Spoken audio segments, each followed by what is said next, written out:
on fait juste un petit rappel, je crois qu'il est important quand même, parce que tout le monde n'a pas vu forcément, c'est qu'on a parlé justement que la Bible, vous vous rappelez, commence par une histoire d'amour, Genèse 1, dans laquelle l'homme se marie.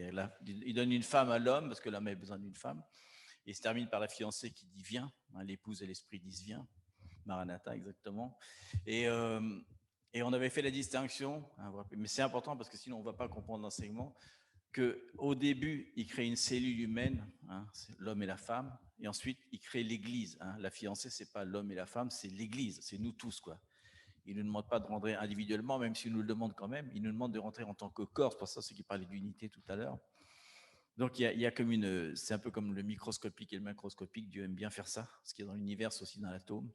Ce qui veut dire que ce qu'on fait dans notre cellule familiale, en tant qu'homme et femme, c'est exactement la même chose qu'on fait dans la cellule de l'Église. Donc, si déjà dans la cellule familiale, c'est pour ça qu'il parlait des hommes tout à l'heure, Pablo, si déjà dans la cellule familiale, il n'y a pas ce truc entre l'homme et la femme, ça va être très difficile d'amener les autres dans notre sillage, parce que le but, c'est d'aller, comment dire, c'est presque, on va dire, allez, évangéliser nos frères qui sont déjà évangélisés. Quoi. Il faut les amener à nous suivre pour qu'on soit un corps. Les cellules doivent être identiques, quoi. Enfin, identiques. Enfin bon, bref, le but c'est qu'on doit attendre les autres et on amène les autres avec nous. Ce que Dieu attend, c'est que tout le monde soit sauvé. Il dit qu'il veut que tout le monde soit sauvé. Donc notre but c'est bien qu'on soit sauvé nous. Et donc à chaque fois qu'on va dire, finalement, on va dire je me prépare pour être la fiancée. Rappelons-nous que ça veut dire que je me prépare dans mon couple et moi-même aussi, et je prépare aussi les autres qui sont avec moi, la communauté, quoi. Et après plus loin que la communauté, toute l'Église, quoi. Le but c'est qu'on puisse toucher tous les autres. Donc, si on voit des trucs dysfonctionnels dans les autres, on doit les amener à se guérir de manière qu'ils puissent être des cellules saines. Quoi. Donc vas-y. Mais c'est important de faire la distinction. À chaque fois qu'on dit la fiancée, on a l'impression qu'on parle de soi. Non, soi, le salut, ce qu'on fait pour être amoureux de Dieu, c'est la base de la cellule. Mais ce qu'il veut, c'est que le corps, il dit bien que la fiancée, c'est le corps du Christ qui doit rentrer, où il est la tête. Donc nous tous. Quoi. Donc tout ce qu'on va dire, c'est en fait pour chacun. C'est pour ça qu'il insiste tellement sur l'unité et les jointures, etc. Parce qu'en fait, c'est ça. Dieu est Dieu. Hein. Dieu est Dieu. Dieu peut faire ce qu'il veut. Même il a dit dans un verset, il a dit, bon, elle va utiliser même les pierres pour parler. Mais c'est ce que Dieu nous attend à nous en tant que famille de Christ, comme l'épouse, comme la fiancée en fait. Que chacun de nous s'élève. Ça, c'est un moment individuel, mais aussi en tant que corps aussi. Mais qu'on regarde le même cieux de Dieu. Donc l'idée, c'est justement que, comme famille, comme on dit Domi tout à l'heure, l'idée, c'est qu'en tant que famille, on commence vraiment des familles et des familles aussi. On peut créer un mouvement, parce que c'est le rêve de Dieu, en fait, d'élever des familles de Christ qui montrent le sceau de sa présence. Comme des fois, on ne parle pas. Des fois, les gens regardent les choses. C'est naturel. C'est comme je parlais la dernière fois avec les gens qui parlent au sud, qui parlent d'une façon de parler. On dit ils sont du sud. Oh, c'est du nord, l'accent. C'est naturel. Il ne doit pas dire moi, il y a un accent bizarre, donc là, elle vient d'autre pays. Mais tu vois, il y a une chose naturelle. Que la même façon, nous, en tant que corps, c'est soit de la même façon. Voilà. Donc, on va s'arrêter sur la dernière fois. Vous vous rappelez que le fiancé, c'est le père qui choisissait la mariée.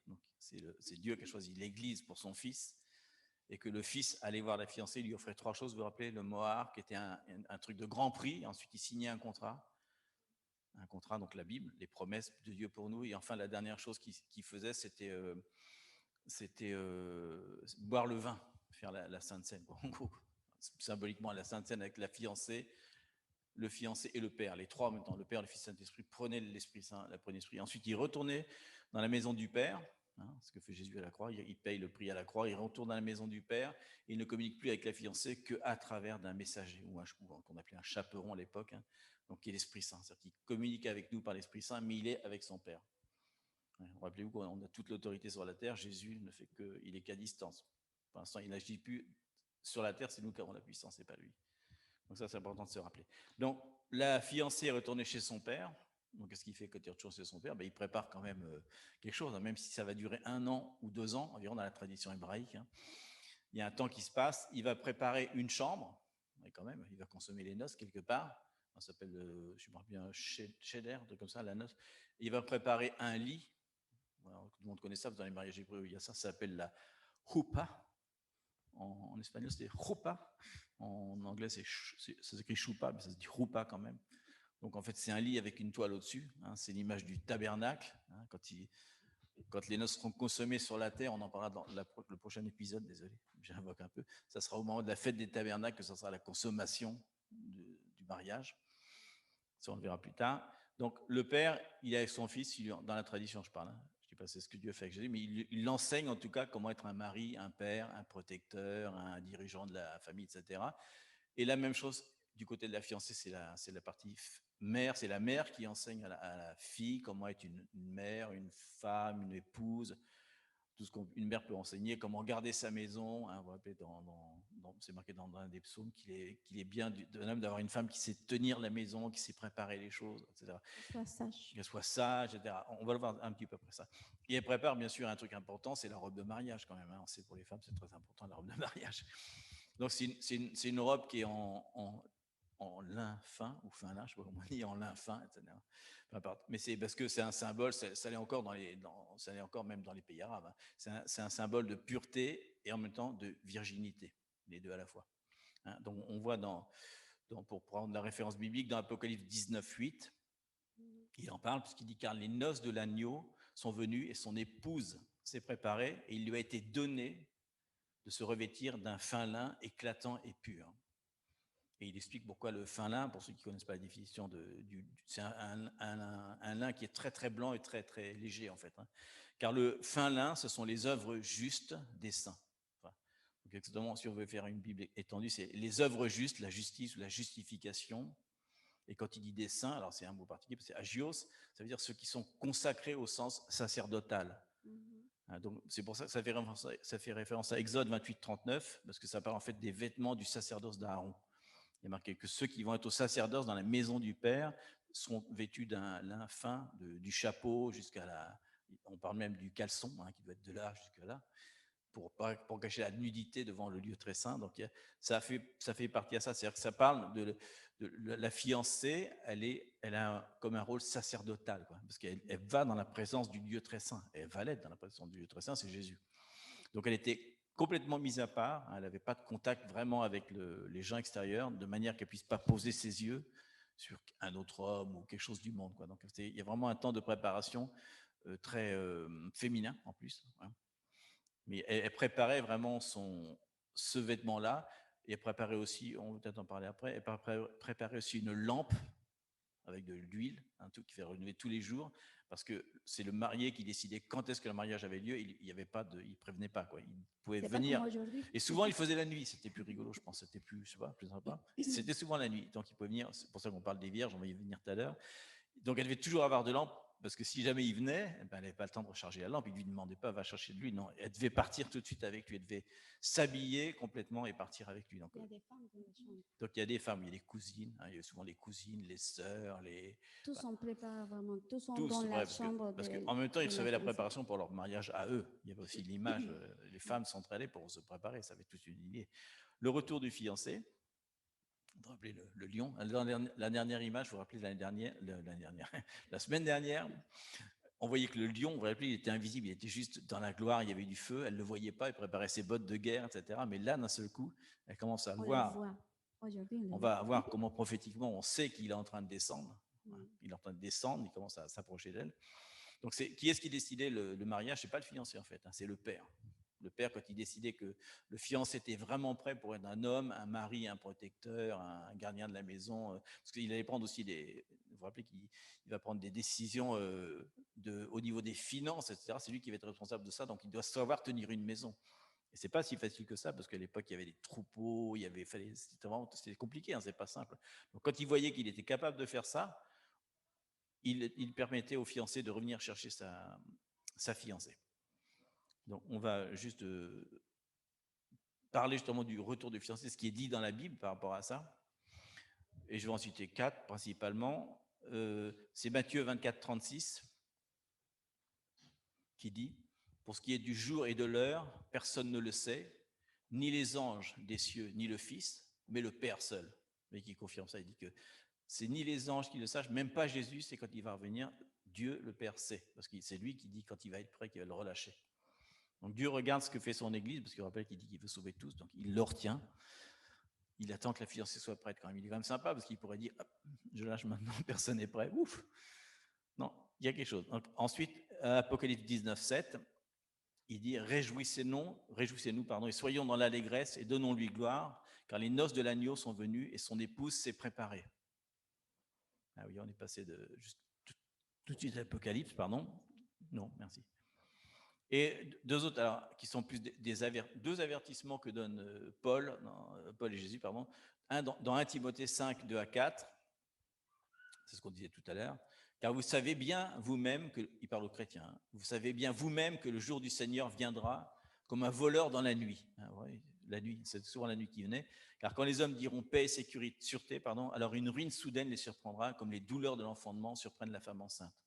Hein, oui, il faut expliquer ça, parce que ils disent les douleurs de l'enfantement surprennent la femme enceinte, c'est-à-dire que la femme enceinte, elle sait bien qu'elle va accoucher. Elle n'est pas surprise qu'elle va avoir un bébé, elle le sait. Comme nous, on sait qu'il va revenir. Mais le jour où ça se déclenche, elle est quand même surprise, elle ne s'y attendait pas. Quoi. Elle ne peut pas dire, tiens, je m'y attendais. Non, elle est surprise. Donc nous, c'est pareil, on sait très bien qu'il va revenir, mais on va être surpris le jour où il va revenir. Quoi. Il dit qu'il y a des douleurs, hein, vous vous rappelez. Et ils n'échapperont point. Mais vous, frères, vous n'êtes pas dans les ténèbres pour que ce jour vous surprenne comme un voleur. Alors pourquoi il dit ça? Vous vous rappelez, on avait déjà parlé. Il dit ça parce que on ne sait pas le jour et l'heure. Il l'a dit même avant, personne ne sait le jour et l'heure, même le Père. Mais malgré tout, on n'est pas dans l'ignorance, on a quelque chose dans la parole de Dieu dans la profondeur qui nous dit quand est-ce qu'il va revenir. On sait déjà la saison générale, vous vous rappelez, il dit quand il y a des rumeurs de guerre, etc., etc. Mais il nous dit aussi des paroles précises où il dit qu'il va revenir à telle fête, il va revenir à tel moment. On va le voir dans le prochain événement. On n'est pas dans l'ignorance, on sait quand même le temps général et un moment de l'année un peu précis. Donc on ne va pas être surpris. Ceux qui sont dans l'entendement, il dit, vous ne serez pas surpris. Et Matthieu 24, 42, 44, Jésus parle, il dit, veillez donc, hein, on avait dit ça, veillez, soyez des veilleurs, soyez toujours éveillés, puisque vous ne savez pas quel jour votre Seigneur viendra. Parce que sachez-le bien, si le maître de la maison savait à quelle veille de la nuit le voleur doit venir, il veillerait et ne laisserait pas percer sa maison. C'est pourquoi vous aussi, tenez-vous prêts, car le Fils de l'homme viendra à l'heure où vous n'y penserez pas. C'est 4 paroles sur une vingtaine où il prévient, hein, au sens, il avertit en tout cas l'Église de ne pas se faire surprendre. Hein. Attention, il revient. Donc là, je pense que c'est assez clair quand même. Et donc, vous vous rappelez qu'on l'avait étudié, il y a la parabole des 10 vierges, justement. Il y a 5 qui étaient sages et 5 qui étaient folles. Hein. Le mot folle, c'est vraiment folle au sens qui a perdu sa raison. Hein. Et sage, et c'est important, vous vous rappelez, je vais rappeler quand même, qu'est-ce que ça veut dire que la fiancée est une vierge sage? Déjà dit, oui, il dit qu'elle est une vierge, donc il parle bien de la fiancée, elle n'a pas encore consommé.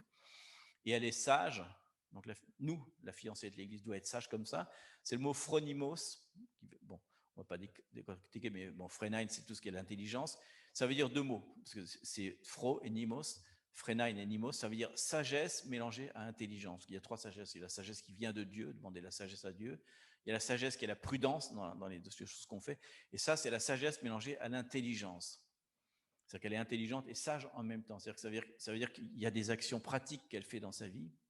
Ça veut dire qu'elle juge les choses, elle discerne les choses, elle maîtrise son caractère, hein, au sens un bon caractère, et elle a des bonnes habitudes dans sa vie.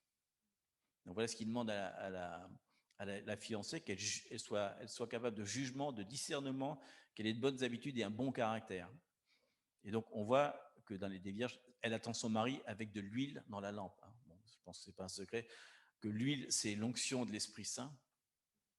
Donc, et vous vous rappelez que ça ne dure que 24 heures dans une huile. Hein. Et au moment où elle doit préparer l'huile, il y a marqué qu'elle va, comment c'est le mot dire, elle va décorer la lampe, elle va la nettoyer, c'est le mot, mince, bon, je peux pas.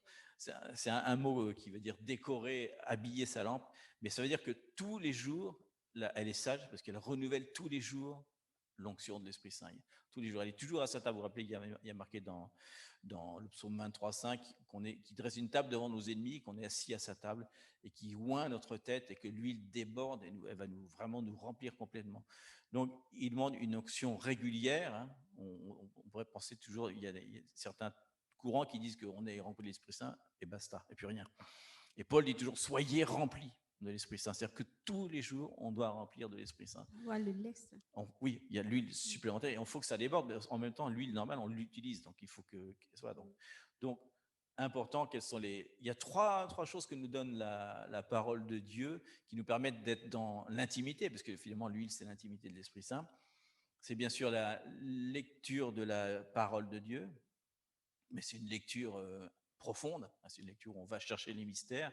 Et ce n'est pas une lecture qu'on lit juste comme ça, c'est une lecture qu'on médite. Vous vous rappelez qu'on avait dit méditer, ça veut dire la déclarer à haute voix, y penser jour et nuit, comme dans Josué 1,8. Toujours, elle est en train de nous remplir, on doit toujours la lire. L'autre chose qu'il nous donne, c'est l'adoration, parce que dans l'adoration, on se rapproche de Dieu. Et la troisième chose, bien sûr, c'est la prière. Et on voit que ces trois éléments-là ne peuvent pas vraiment être séparés. On ne pourrait pas dire quelqu'un, par exemple, qui pourrait dire moi, j'adore Dieu, donc je suis très proche de Dieu. Dieu vit en moi. C'est un peu un truc New Age, mais je ne lis pas sa parole et je n'ai pas besoin de prier puisque je le connais déjà. Donc voilà. Et il y en a d'autres, c'est exactement l'inverse. Ils font que l'étude de la parole, ils pensent que ça suffit et ils ne passent pas de temps dans la prière. Vous vous rappelez, il dit que dans l'intimité, parce qu'il dit fermer. Si je ne parle pas de la prière collective, je parle de la prière individuelle où on ferme la porte de sa chambre et on rentre dans l'intimité. Et l'inverse, quelqu'un pourrait faire que prier et lire la parole, mais jamais adorer le Seigneur. Donc ça veut dire que il adore le Seigneur, mais il lit pas les, ou alors s'il lit pas la parole, il lit pas les lettres d'amour que le marié lui envoie. Il envoie plein de lettres d'amour où il y a des promesses, donc il connaît pas les promesses de Dieu finalement. Il connaît pas ce que Dieu a promis, donc il devait rencontrer son marié, il va être surpris parce qu'il va pas s'attendre. Il va être très surpris de ce qui va se passer dans l'éternité, quoi. Parce qu'on va être avec lui pour l'éternité. C'est pas un mariage provisoire. Donc c'est important dans la préparation d'avoir le discernement, parce que comme ça, on ne sera pas surpris, on ne sera pas comme un voleur dans la nuit, justement, on saura quand est-ce qu'il vient, on aura aussi l'idée quand il va venir, et on sera préparé, parce que quand on va pouvoir déjà en plus le reconnaître. Vous vous rappelez que dans les derniers temps, ils disent qu'il va y avoir plein de faux prophètes, de faux Christ. Si tu connais intimement le Seigneur, tu vas très bien discerner. Vous vous rappelez qu'elle a la sagesse avec le discernement, c'est-à-dire qu'elle juge les choses et elle discerne, elle dit ça, c'est pas mon marié, c'est pas lui, c'est pas lui. Tu veux ajouter quelque chose là-dessus? Oui, peut-être pour donner un exemple naturel. C'est comme si nous, en tant que couple, on est tous les jours, on parle, on est en bonne relation, on parle avec lui, bonjour, et on mange ensemble, mais jamais il y a un petit câlin, jamais un petit bisou. Ça, c'est comme c'est comme si on fait la relation avec Dieu de cette façon, avec la parole. Simple, oui. Mais on a une bonne relation, je le connais bien. Mais finalement, intimement, non, jamais. Ou, de la même façon, on est toujours câlin, bisous, mais aucune idée de ce qu'il a fait dans son intérieur, quand il est au son travail, au moi-même. On ne connaît pas l'autre personne, c'est pareil. Donc, c'est les sons que dit, bon, je suis avec Dieu, la personne, l'amour, l'adoration, je me sens bien, mais finalement, je ne connais pas vraiment à Dieu. Oui. De ces façons intimes, comme la façon qu'il parle, la façon qu'ils sont, qu'est-ce qu'ils pensent des choses naturelles, parce qu'il a fait vraiment son livre pour nous guider. C'est comme si on va mettre quelque chose qu'on vient d'acheter et on l'a, comment on dit ça? Je l'arme, je l'assemble. Je l'assemble à ma façon. Je vais mettre tous les outils qu'il y a à la table. Tu vas chez Ikea, puis tu montes un meuble à l'envers. Oui, c'est ça, mais je sais, l'idée c'est, oui, c'est logique. Mais non, il y a une façon. Donc, c'est la parole. Donc, maintenant, je pense que le Seigneur nous appelle justement d'y aller plus loin avec lui, de le chercher d'une façon différente. Même lui, il y a tellement de choses à découvrir en lui. Si on ne le cherche pas, ce sera la routine. Et à la fin, oui, c'est, je dois y aller à lire la parole. Mais non, mais si on lit la parole, vraiment, il y a quelque chose dedans qui sort, qui nous transforme. Et même quand on nous transforme, c'est comme Dom, il parle, des fois, il me parle des choses que Dieu lui révèle. Je suis, waouh, toujours il y a une surprise. toujours, il y a une chose impressionnante. C'est la même façon de la relation. Si c'est difficile de comprendre comment je fais comment je peux avoir la relation avec Dieu, bon, je le laisse à la terre, je le viens à la terre pour dire c'est comment en relation avec une personne, avec la famille, de la même façon. C'est important pour ça de voir que Dieu n'est pas loin, il est vraiment très, très, très proche. Mais il faut le chercher. Et on pourrait aussi prendre l'inverse, c'est important parce que on peut aussi justement avoir une relation intime dans le couple, donner des bisous, etc. L'adorer, oh, je l'adore, je l'aime, mais il t'envoie plein de lettres d'amour et tu les lis jamais, tu les mets dans un tiroir. Tu les as jamais lues. Tu as tout un tas. Oui, je suis possédé d'amour, tu les as pas lus, quoi. Donc finalement, tu le connais très intimement en effet, mais en même temps, tu le connais là, mais pas là, quoi. Enfin, on est corps, esprit et âme, donc on doit le connaître tout. Donc c'est important de voir, justement, quand tu regardes la parole de Dieu comme une lettre d'amour, c'est très très différent quand même. Donc, ce n'est pas la même interprétation. Et malgré tout, c'est important on parlait de se préparer, mais se rappeler qu'on a été appelé et choisi. Alors c'est une parole un peu dure, et elle a plusieurs interprétations. D'ailleurs, c'est dans Matthieu 22, alors 2 à 24. Je ne sais pas si je veux dire en entier, si peut-être. Parce qu'en fait, il y a deux interprétations. Déjà, il parle du peuple hébreu, puisque Dieu venait pour son peuple hébreu, et le peuple était occupé à faire autre chose. Donc, il dit, c'est les gentils, du coup. On va appeler les gentils, on va appeler les goïs, comme ils disent, pour les appeler. Donc, voilà. Il dit, donc, le royaume des cieux est semblable à un roi qui fit des noces pour son fils. Vous voyez de quoi on parle? La même chose. Et il envoya ses serviteurs appeler ceux qui étaient invités aux noces. C'était le cas quand le fiancé venait, les serviteurs allaient appeler tous ceux qui étaient invités aux noces. C'est comme ça que ça se passait. C'est-à-dire qu'on ne pouvait pas dire, tiens, il y a un mariage dans un mois. Même les invités, ils n'avaient aucune idée du moment où le mariage avait été fait, puisqu'il n'y a que la fiancée ne le savait pas non plus. Donc, ils étaient aussi toujours prêts à faire la fête pendant 7 jours. Parce que, rappelez-vous, ça dure 7 jours. Donc, il envoya ses serviteurs appeler ceux qui étaient invités aux noces, mais ils ne voulurent pas venir, t'imagines? Il envoya encore d'autres serviteurs en disant, dites aux conviés, voici, j'ai préparé mon festin, mes bœufs et mes bêtes grasses sont tués, tout est prêt, venez aux noces. Mais sans s'inquiéter de l'invitation, ils s'en allèrent, celui-ci à son champ, celui-là à son trafic, et les autres se saisirent des serviteurs, les outragèrent et les tuèrent. Qu'est-ce que ça veut dire? C'est Jésus qui est tué là.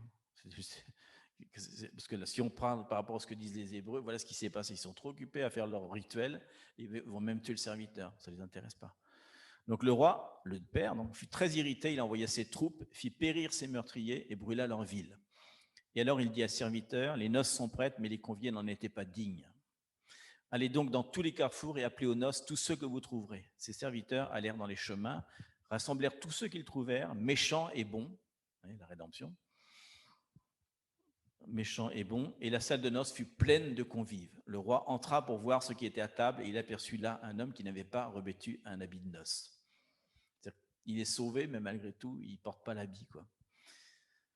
Ça veut dire des choses quand même, ça parle à certains types de personnes, des gens qui seraient sauvés, mais qui, ça ne les intéresse pas de faire partie de la noce malgré tout. Ils sont juste là par curiosité. Il lui dit, mon ami, comment es-tu entré ici sans avoir un habit de noces? Et cet homme eut la bouche fermée, il ne peut pas répondre à ça. Alors le roi dit au serviteur, liez-lui les pieds et les mains et jetez-les dans les ténèbres du dehors. C'est le mot Gaol, c'est-à-dire l'enfer. Et il y aura des pleurs et des grincements de dents. Et voilà ce que Jésus conclut de cette parabole, car il y a beaucoup d'appelés, mais il y a peu d'élus. Oui, il dit élu, c'est-à-dire qu'on est appelé et choisi.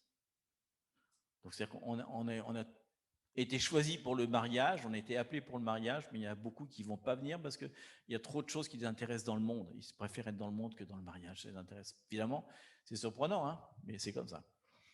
Donc voilà, ceux qui aiment le fiancé se préparent. Et ils préparent bien sûr leurs vêtements de mariage. Parce que si tu vas au mariage sans les vêtements du mariage, tu vas être jeté dehors pareil que les autres. Donc, qu'est-ce que fait le Seigneur? En fait, les vêtements, il regarde au cœur. En fait, il regarde au cœur des gens. C'est comme ça qu'il voit s'ils sont vrais pour le mariage ou pas. D'ailleurs, c'est marqué dans Révélation 19:7. Il y a marqué « Réjouissons-nous et soyons dans l'allégresse ». On l'a lu tout à l'heure. « Donnons-lui gloire car les noces de l'agneau sont venues et l'épouse s'est préparée ». La question de tout ce qu'on vient de dire, c'est est-ce qu'on est préparé? C'est ça. Comment est-ce qu'on fait pour savoir si on est préparé pour les noces de l'agneau? Qu'est-ce qu'on dit là? Il y a beaucoup de choses. Mais en tout cas, il faut, ça sort dans le projet d'enseignement, mais c'est pas grave. Tous les, on va en parler à la fin quand même.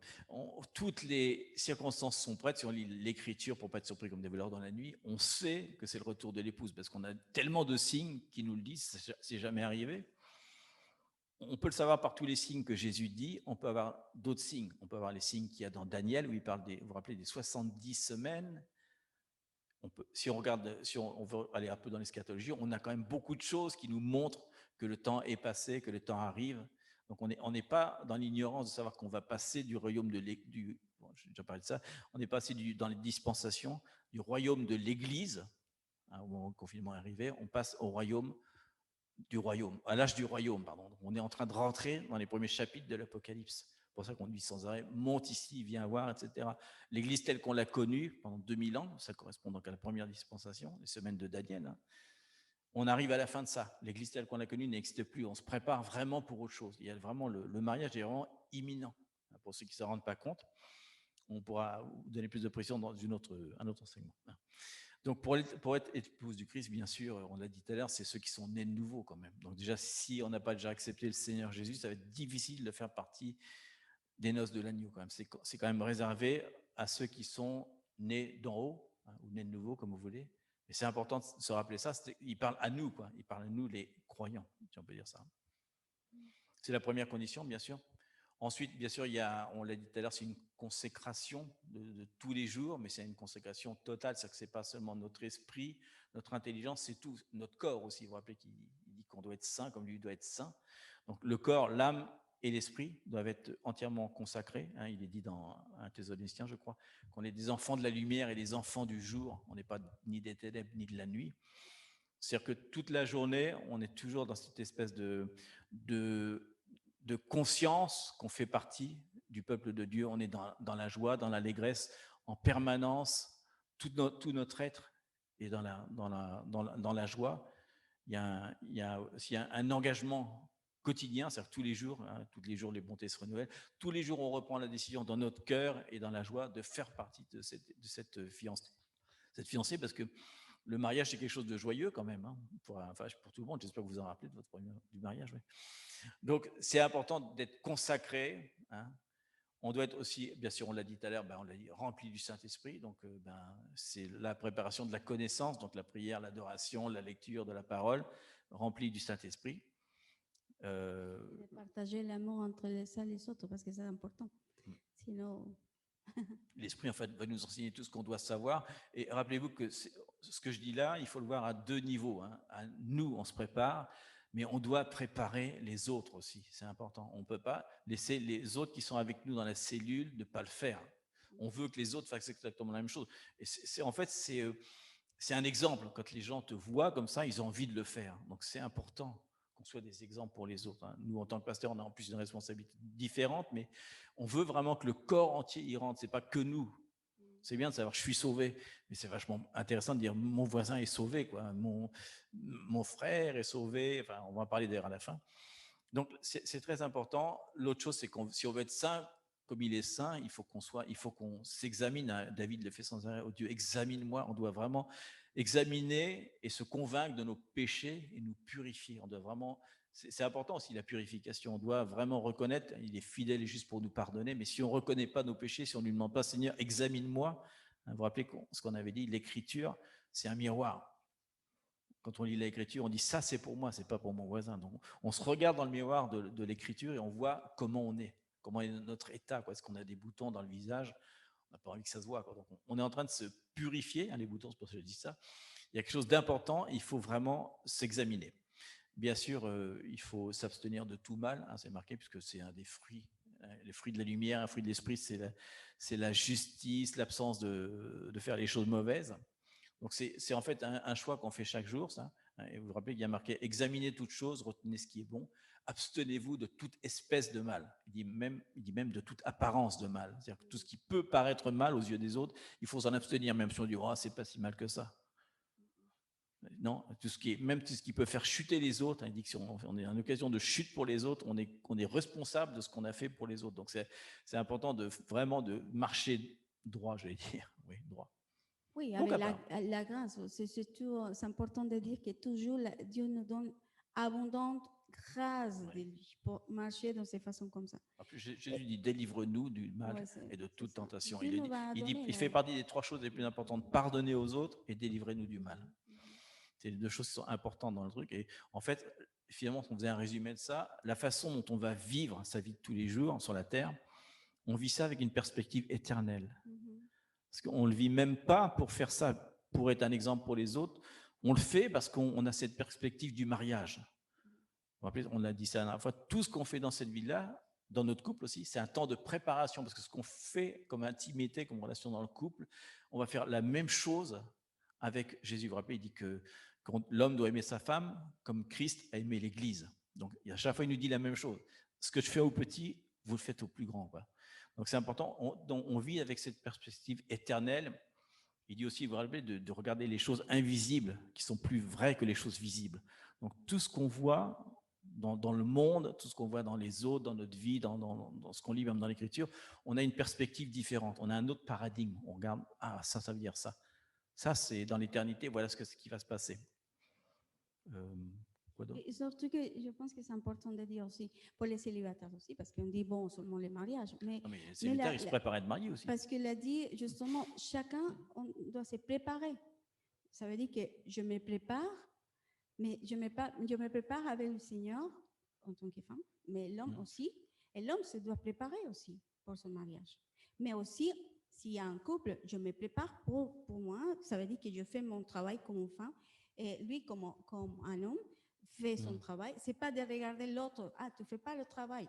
Non, c'est justement que chacun, si chacun fait son travail avec le Seigneur et la présence de Dieu, je sais qu'il y aura une danse entre les deux comme couple et aussi pour les célibataires aussi. Et en tant comme église, comme corps de Christ, ce sera la même chose parce que chacun voit le but de Dieu. Ce n'est pas l'homme que je dois regarder. Qu'est-ce que mon Père veut que je sois?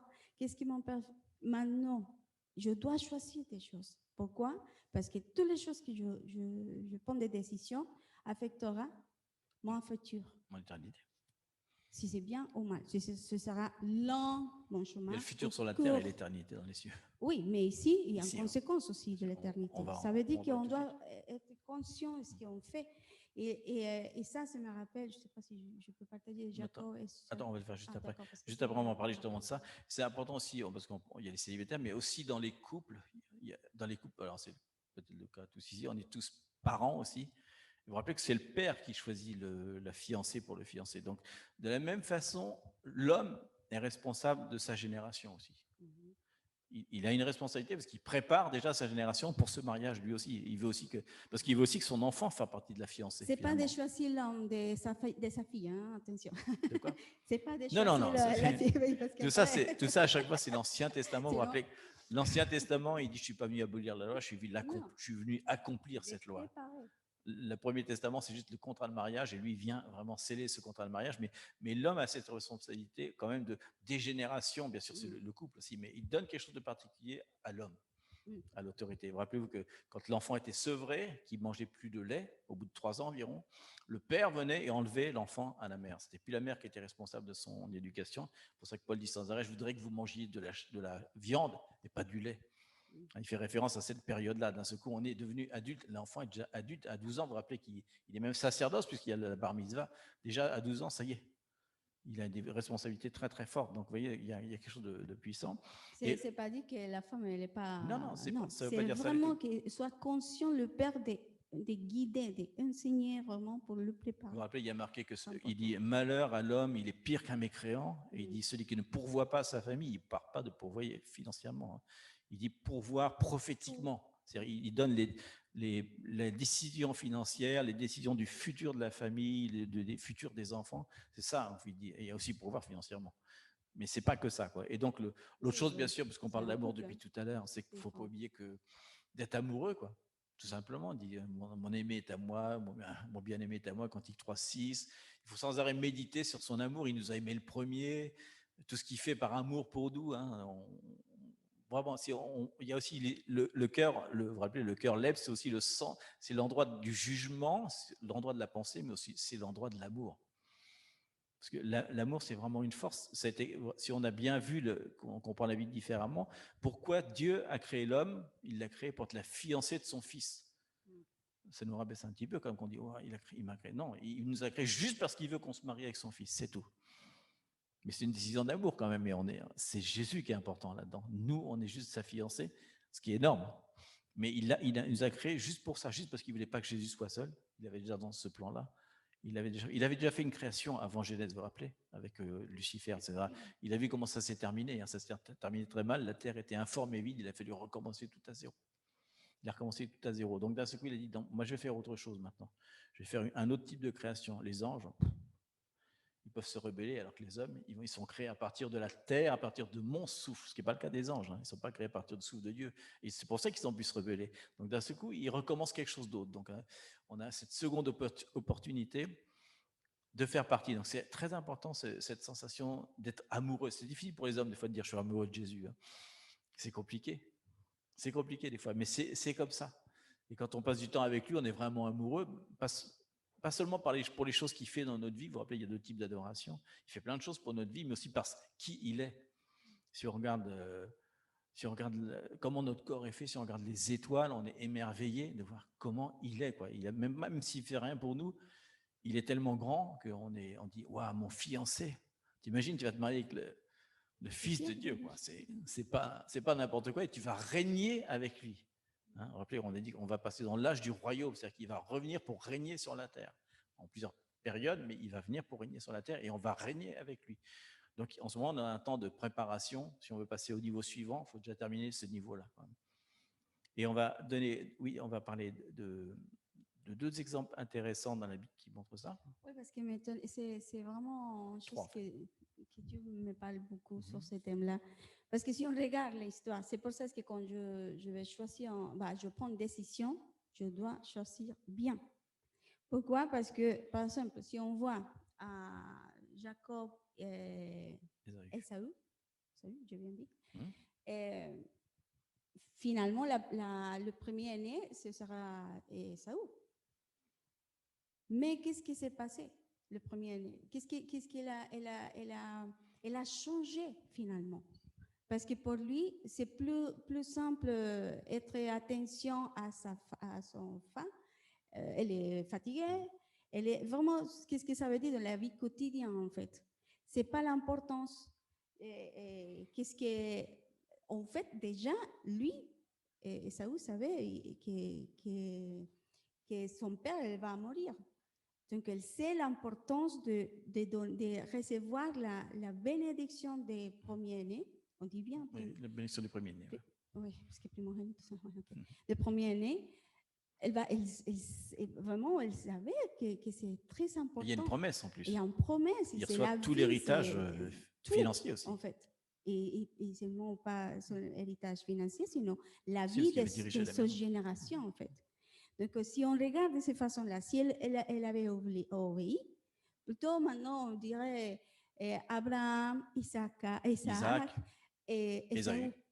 Elle a changé. Maintenant, c'est Abraham, Isaac et Jacob. Donc, pourquoi? Je trouvais ça de la même façon pour nous. On est choisi, mais finalement, on décide finalement. Lui, elle a décidé de faire autre chose. Elle a changé son... Mais c'est rigolo de penser que c'est pour un plat de lentilles, quoi. C'est bon, les lentilles. Hein. Parce que la fin, elle est fatiguée. C'est pour dire dans l'image qu'il dit, c'est stupide, quoi. Oui. Pour un truc aussi bête, parce qu'il a faim un soir, il préfère renoncer à toute son éternité, à tout ce qu'il aurait pu avoir. C'est puissant. Et des fois, on regarde seulement notre propre doigt. C'est que chaque décision qu'on prend, on doit penser qu'il y a une conséquence forte après. Et des fois, il y a une limitation pour nous parce qu'il y a des promesses, il y a des choses pour nous. Même, bien sûr, Dieu va faire autre plan parce que même Adam et Jésus, Dieu va faire quelque chose. Il y a une conséquence quand même. Il y a conséquence. Dans Malachie, par exemple, vous vous rappelez, il dit dans Malachie, j'ai aimé Jacob et j'ai haï Esaü. C'est fou, hein? Il dit carrément, j'ai haï Esaü, quoi. J'ai détesté, quoi. Mais c'est là, si on regarde, il y a plein d'exemples dans la parole qu'il y a un changement Mais Dieu gouverne. Toujours, Dieu est Dieu. Mais c'est à nous de choisir. C'est à nous de dire, c'est plus important de faire qu'est-ce que Dieu m'appelle maintenant. Qu'est-ce que Dieu me dit aujourd'hui que je dois changer, que je dois vraiment laisser pour avancer à mon appel, de laisser, de rester comme un enfant. C'est le temps de d'être maturité, c'est le fromage. D'être mature, de vraiment d'aller plus loin avec Dieu, de ne pas rester comme des enfants. C'est pour ça que c'est la préparation. Jésus revient, vraiment, c'est la vérité, ce n'est pas une histoire. Donc, on doit se réveiller, on doit vraiment regarder qu'est-ce que Dieu nous parle aujourd'hui. Et ça, c'est la réflexion qu'on vous laisse. Seigneur, dis-moi qu'est-ce que je dois, quelle décision je dois prendre, quelle décision je dois choisir entre toi, le plus grand, ou les choses bêtes de la vie quotidienne. Des fois, on reste dans les circonstances, parce que c'est ça le cas aussi aujourd'hui. Et ça, ça me rappelle aussi de Daniel. On a parlé de Daniel aussi. Parce que si on regarde bien dans Daniel, en fait, dans Daniel, c'est intéressant. Si on regarde Daniel, je le laisse. Après, on va partager ça plus profond parce que vraiment, c'est qu'on doit comprendre le temps de Dieu qu'on est maintenant. Ça, c'est important de comprendre. Et la fiancée comprend le temps. Ça, c'est important aussi. Mais quand on regarde le Daniel 9, 10, en fait, 9, 10 et 10 et 11. Si on regarde au début de 9, 1, elle parle de Daniel, qu'il dit, elle regarde le livre de Jérémie pour savoir qu'est-ce que Dieu a dit à son peuple en ce moment. Pourquoi? Parce qu'elle s'est rappelée de quelque chose que Dieu avait dit et le peuple est encore dans le Babylone. Mais si vous regardez bien, le premier verset, c'est le moment, le roi des Perses, des Mèdes. Mais la prophétie dit autre chose. La prophétie que Dieu a dit en Jérémie, il a dit que ce sera 70 ans avec Babylone. Donc, qu'est-ce que ça veut dire? Donc, Daniel, il a compris quelque chose dans le temps de Dieu. Donc, il a changé le temps. C'est lui qui s'est levé. Je précise exemple simplement, rapide, sans approfondir parce que c'est très intéressant de regarder ces temps. Parce que c'est exactement maintenant que l'Église de Christ doit se réveiller et dire, attends, qu'est-ce que Dieu parle maintenant? Qu'est-ce que Dieu parle dans la prophétie? Qu'est-ce que Dieu dit maintenant pour l'Église? C'est le temps, en quel temps on est? Et c'est encore dans Daniel. Et c'est le temps de Daniel aussi. Il parle encore des semaines. Qu'est-ce que ça veut dire?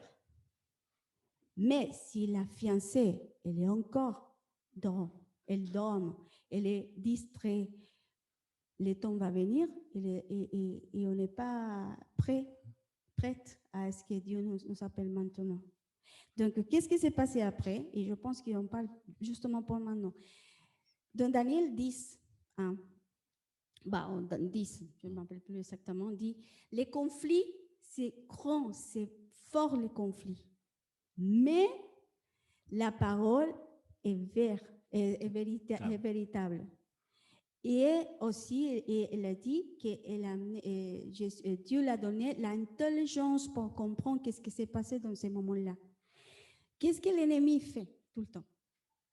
Elle essaie, le verset 11 des 10, du même verset, vous pouvez regarder après, 11 et 12 parlent de ça.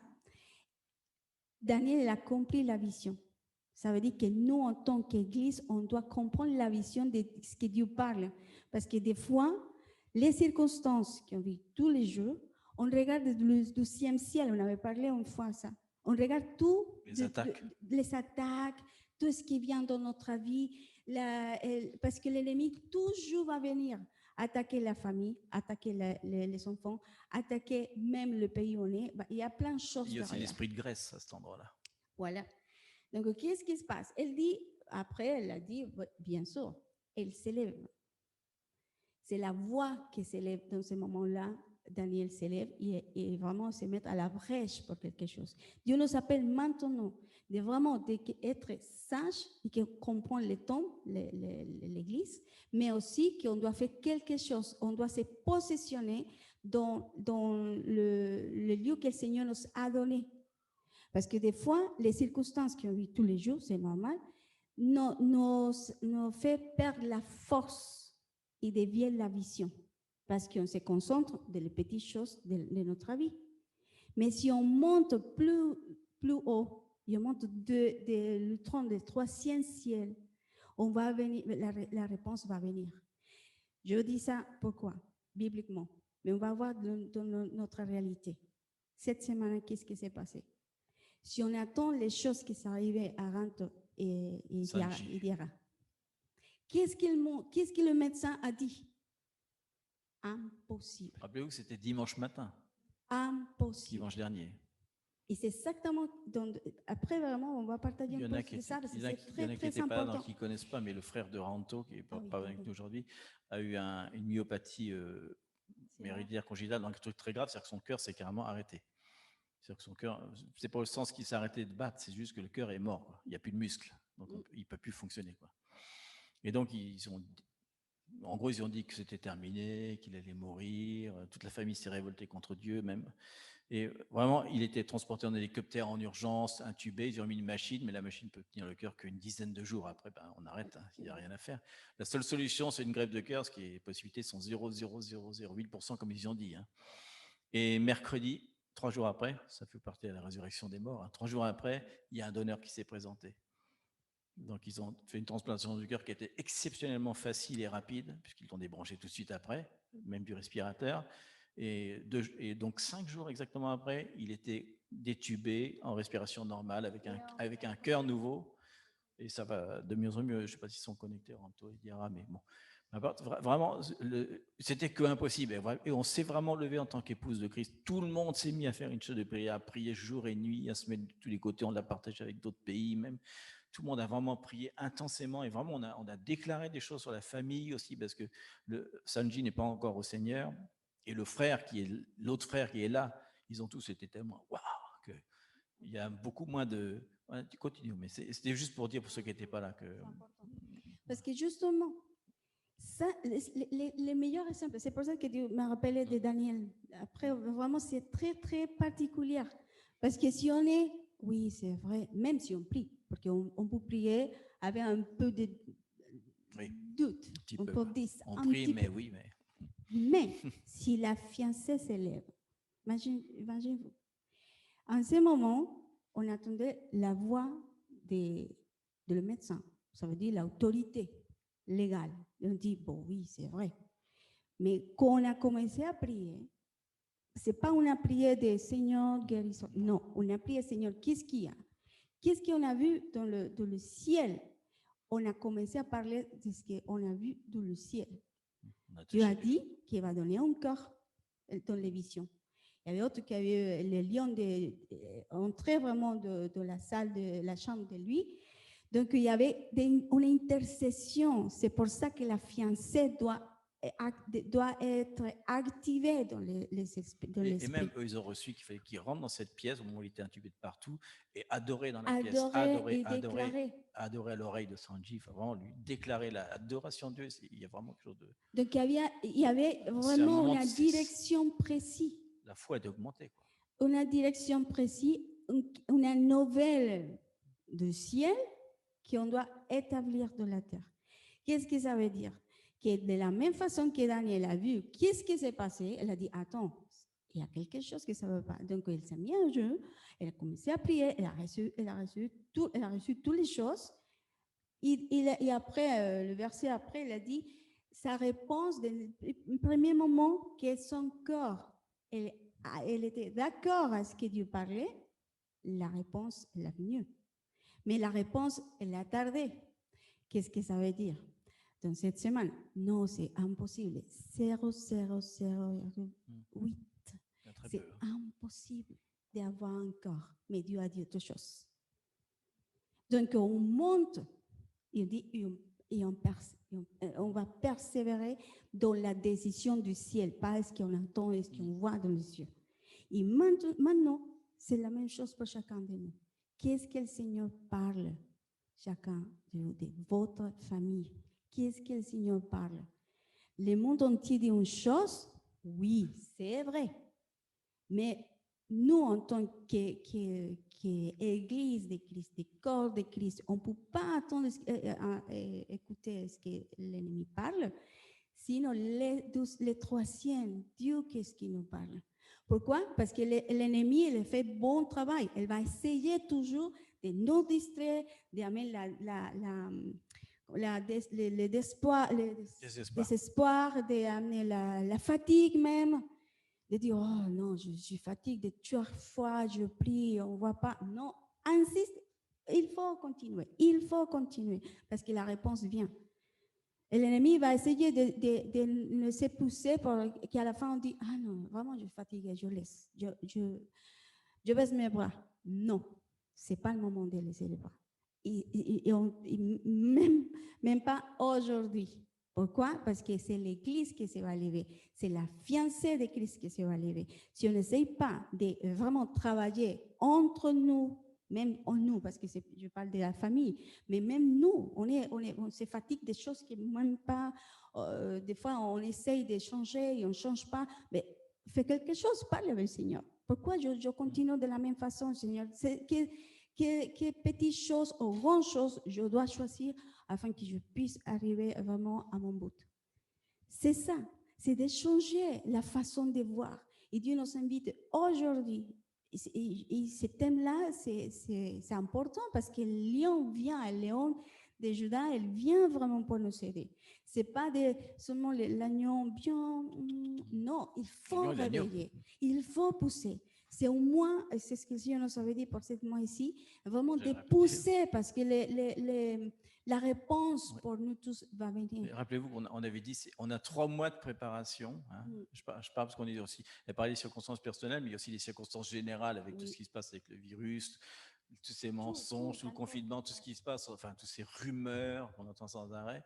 Rappelez-vous qu'on a 3 mois de préparation, on est dans le dernier mois, et on aura l'occasion de partager ça le samedi 27, puisque c'est le premier jour de Pâques. On va retourner à Passover, on va passer par-dessus, hein, comme il disait, ce qui va être le début de l'année hébraïque. Donc, on repasse ce nouveau cycle dont on a déjà enseigné, vous vous rappelez? Parce que le premier enseignement qu'on a fait au confinement, par Zoom, d'ailleurs, c'était le jour de Pâques.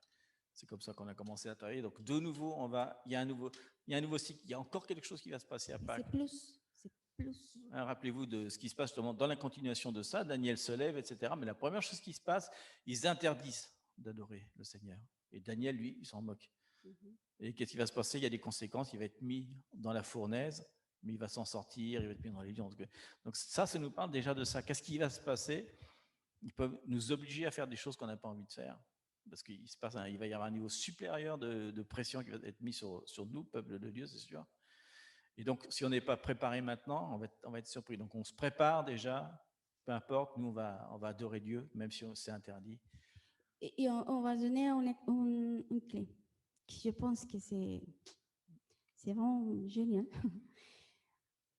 Toutes les choses qui passent dans notre vie, vraiment, des fois, ce n'est pas personnel.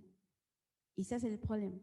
Si on voit les choses en face de nous, par exemple, ma famille, ou les voisins, ou mon mari, ou l'église, je ne sais pas, si on le voit personnel, on va être vraiment dans la guerre. Blessé aussi. Avec tous. Et on le prend personnel. Personnellement. Qu'est-ce que ça veut dire? Que l'ennemi, il fait vendre son travail. Si on ne le prend pas personnellement, si on le voit, qu'est-ce qu'il y a derrière? Que c'est la même façon que Daniel a parlé. Quand il a dit, bon, on va à la fosse des lions, elle a dit, bon, t'inquiète, je sais qui est mon Dieu. Pourquoi? Parce qu'elle ne voit pas vraiment qu'est-ce qui se va passer, parce qu'elle sait, il connaît vraiment qui c'est son Dieu.